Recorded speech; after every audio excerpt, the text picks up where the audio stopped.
Hello students, कैसे हैं आप सब। आशा करती हूँ आप सब अच्छे होंगे। देखिए बेटा, हम लेसन 2 चल रहा था जिसपे हमने लघु बीजाणुधानी की संरचना पढ़ी थी और हमने वहाँ पर देखा था कि गुरु बीजाणु मार्त कोशिकाएं जो थी उनके अंदर अर्धसूत्री विभाजन होता है और अर्धसूत्री विभाजन के फलस्वरूप 4 लघु बीजाणुओं का क्या होता है, निर्माण होता है।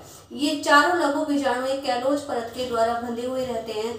फिर टेपिटम के द्वारा एक कैलेविकर सिक्रेट होता है और वो इस कैलोज परत का क्या कर देता है, विघटन कर देता है और चारों लघु बीजाणु वहां से क्या हो जाते हैं, मुक्त हो जाते हैं। अब इन मुक्त हुए लघु बीजाणुओं को हम यहाँ पर क्या कह रहे हैं, परागकण। क्या कहेंगे उनको, परागकण। तो आज का जो हमारा टॉपिक है वो है परागकण की संरचना। देखिए बेटा, परागकण जो है ये नर युग्मकोद्भिद की प्रथम पीढ़ी कहलाता है। अर्थात इस परागकण के अंदर जब परागण की क्रिया होगी तो ये परागकण कहाँ पर जाएगा, पुष्प की वर्तिकाग्र पर जाएगा और वहां अंकुरित होकर के फिर इससे 2 नर युग्मकों का क्या होगा, निर्माण होगा। तो वहां 2 नर युग्मक बन रहे हैं, यानी कि 2 कोशिकाएं अलग बन रही है। लेकिन यहाँ पर प्रथम कोशिका जो है वो क्या कहलाता है, परागकण कहलाता है। परागकण एक गोलाकार संरचना होती है, एक कोशिक संरचना है, एक केंद्र की संरचना है और कैसी संरचना है, अगुणित है। अगर इसके व्यास की बात करें तो इसका व्यास लगभग कितना होता है, 25 से 50 माइक्रोमीटर। परागकण हैं ये 2 भित्तियों से घिरे रहते हैं। इनकी जो बाह्य भित्ति होती है वो बाह्य चोल कहलाती है और अंदर वाली जो भित्ति है वो क्या कहलाती है, अंतःचोल। अगर इसके बाह्य चोल की बात करें तो माना कि ये एक परागकण है और इस परागकण के ऊपर क्या पाया जाएगा, बाह्य चोल। तो इसका जो बाह्य चोल होता है ये कठोर होता है, खुरदरा होता है और एक विशेष रासायनिक पदार्थ का बना हुआ रहता है जिसे हम कहते हैं स्पोरोपोलेनिन। ये स्पोरोपोलेनिन इतना कठोर होता है कि इसके ऊपर तीव्र अम्ल, तीव्र क्षार, उच्च दाब, उच्च पीएच का भी इसके ऊपर कोई भी प्रभाव नहीं पड़ता है। तो इस कारण से हम इस परागकणों को क्या कर सकते हैं, लंबे समय तक स्टोर करके भी रख सकते हैं। और ये जो स्पोरोपोलेनिन है वो परागकणों के जीवाश्मों के रूप में भी क्या करता है, संरक्षित रखने में क्या करता है, सहायक होता है।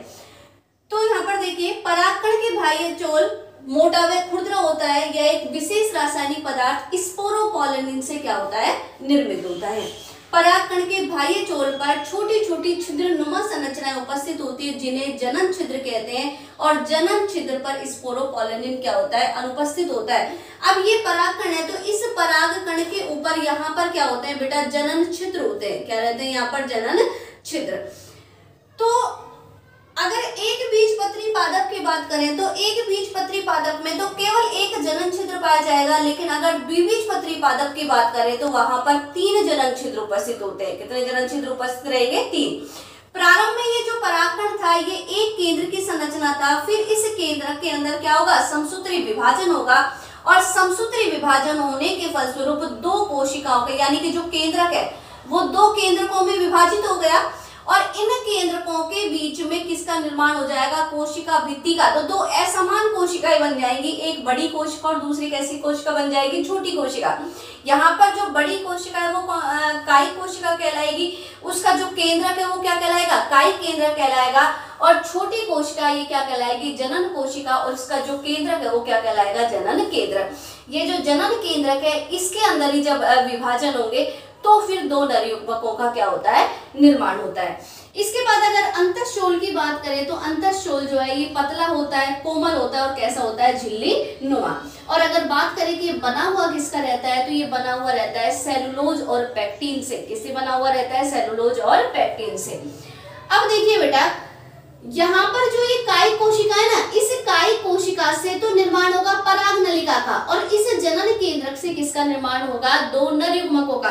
तो जब परागण होता है तो ये परागकण इसी द्विकोश की अवस्था में कहाँ चला जाता है, पुष्प की वर्तिकाग्र पर चला जाता है और वहां जाकर के पोषक पदार्थों को क्या करता है, ग्रहण करता है और ग्रहण करने के बाद कायिक कोशिका जो है यहाँ से पराग नलिका इन जनन छिद्रों के द्वारा बाहर निकल जाती है और बाद में जाकर के किस में प्रवेश करती है, बीजांड के अंदर प्रवेश कर जाती है। तो यहाँ पर देखिए, परागकण परिपक्व अवस्था में इसका केंद्रक समसूत्री विभाजन द्वारा विभाजित होकर के 2 असमान कोशिकाओं का क्या करता है, निर्माण करता है। बड़ी कोशिका कायिक कोशिका कहलाती है तथा इसका केंद्र क्या कहलाएगा, कायिक केंद्र।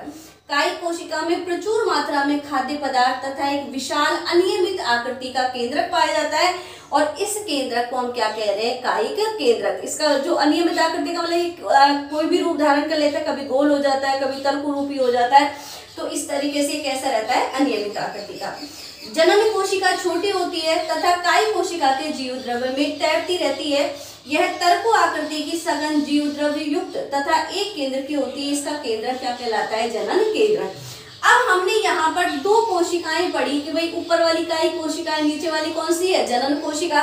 तो लगभग 60% आवर्तबीजी जो पादप है उनके अंदर तो पराग कण का इसी द्विकोश की अवस्था में क्या होता है, परागण होता है।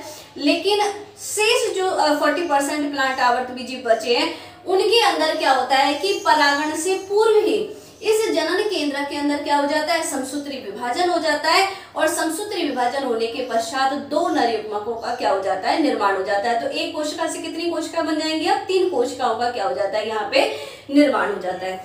तो लगभग 60% आवर्तबीजी पादपों में परागकण इसी द्विकोश की अवस्था में परागित होते हैं तथा शेष प्रजातियों में जनन कोशिका समसूत्री विभाजन द्वारा विभाजित होकर के दो नर युग्मकों का निर्माण करती है तथा कायिक कोशिका से किसका निर्माण होता है, पराग नलिका। तो नेक्स्ट देखिए बेटा यहाँ पे कि जो परागकण था शुरू में कैसा था, एक केंद्र की था। यहाँ पर हमने 3 जनन छिद्रों को शो कर रखा है।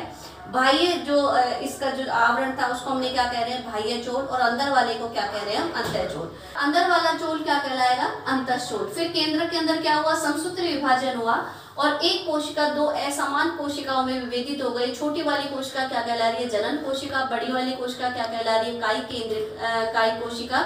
और कायिक कोशिका के केंद्र को हम क्या कह रहे हैं, कायिक केंद्रक, और जनन कोशिका का केंद्र क्या कह रहा है, जनन केंद्र। तो 60% प्लांट में तो इस द्विकोश की अवस्था में परागकण कहाँ पर जाता है, पुष्प की वर्ती कागज पर जाता है। लेकिन शेष 40% प्लांट में क्या होता है कि यहाँ पर जो जनन कोशिका के केंद्रक है उसके अंदर समसूत्री विभाजन हो जाता है, दो नर युग्मकों का क्या हो जाता है, निर्माण हो जाता है। तो ये जो अवस्था है या तो परागण से पूर्व आ जाए या फिर परागण से कहाँ आ जाए, पश्चात आ जाए। तो इस अवस्था में क्या हुआ कि जनन छिद्र से जो कायिक कोशिका थी वहां से पराग नली एक ट्यूब के समान संरचना बाहर निकली, जिसे हमने क्या कहा, पराग नलिका।